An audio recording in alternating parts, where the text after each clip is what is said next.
Former Vice President Joe Biden said Friday he talked to the family of George Floyd and promised them that he would do everything in his power to make sure there would be justice for his death in Minneapolis police custody.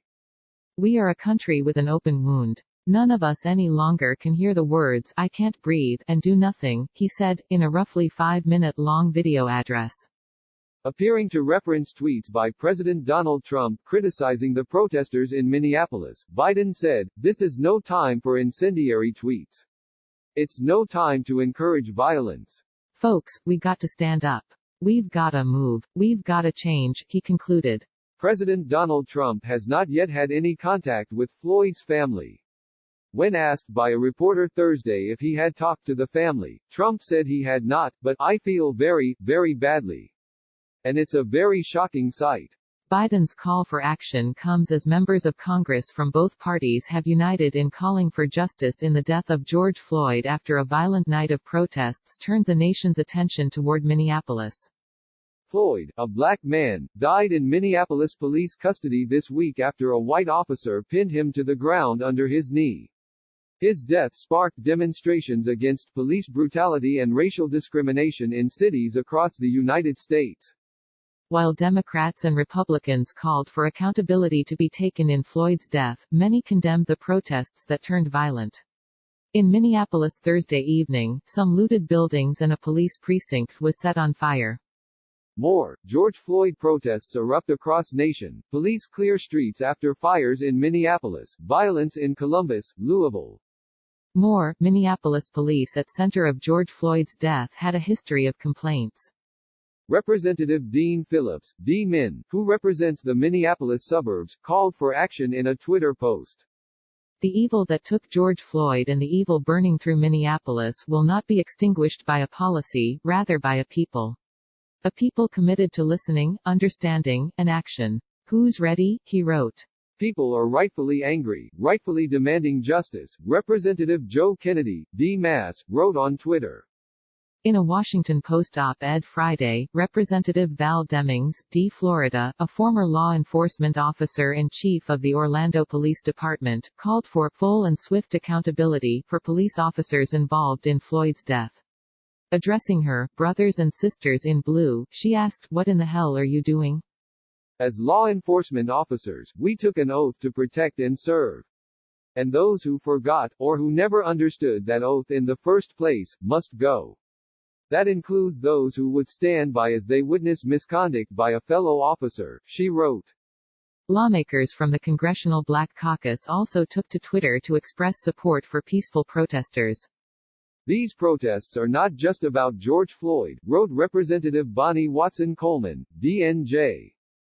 Representative Ilhan Omar, D-Min, who represents Minneapolis, told reporters outside the Capitol Thursday it was devastating to know the frustration of protesters and see the city burn. "To watch our city burn really is one of the most devastating things that has happened to us. It's also devastating to know the anger and the frustration that people feel," she said, noting that violence begets violence. Omar called for a balance between peaceful protest and work to protect one another. House Judiciary Committee Democrats sent a letter to the Department of Justice asking for a formal investigation into Floyd's death and into patterns of police misconduct.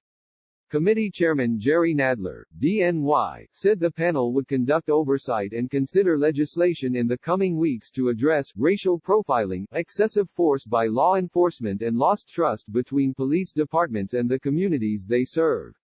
Later Thursday, Attorney General William Barr announced a federal investigation into the circumstances of Floyd's death. More, Trump says violent Minneapolis protests dishonor George Floyd's memory, Twitter labels shooting, tweet as glorifying violence.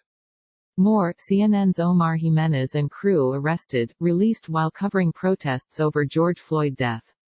Republican lawmakers expressed regret for Floyd's death but also expressed concern about reports of looting in Minneapolis and the arrest of a CNN correspondent and his production crew at a protest Friday morning. Representative Lee Zeldin, RNY, said, "Someone needs to step in and take charge of this entire situation and lead ASAP." Senate Majority Leader Mitch McConnell, RK, said the deaths of Floyd, Ahmaud Arbery and Breonna Taylor have shaken our nation. For millions and millions of outraged Americans, these tragedies do not appear as isolated incidents, but as the latest disturbing chapters in our long, unfinished American struggle to ensure that equal justice under law is not conditional on the color of one's skin, McConnell said in a statement. McConnell said he supports the right of peaceful protest, but said, stealing, burning down buildings, attacking law enforcement officers, or laying siege to police precincts is not speech or protest. It is violent crime that victimizes innocent people. Representative Pete Stauber, R-Min, denounced those using the protests to incite chaos and violence in their own backyards. Their actions dishonor George Floyd's memory and inflict more pain on a community that is already suffering, he wrote on Twitter. Riots and looting are self-defeating and never justified, wrote Senator Marco Rubio, R. Florida, who also called for a thorough investigation and appropriate accountability for Floyd's death.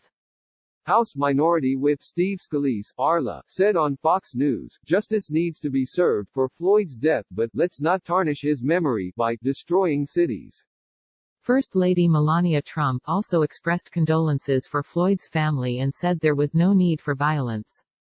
"As a nation, let's focus on peace, prayers and healing," she wrote on Twitter.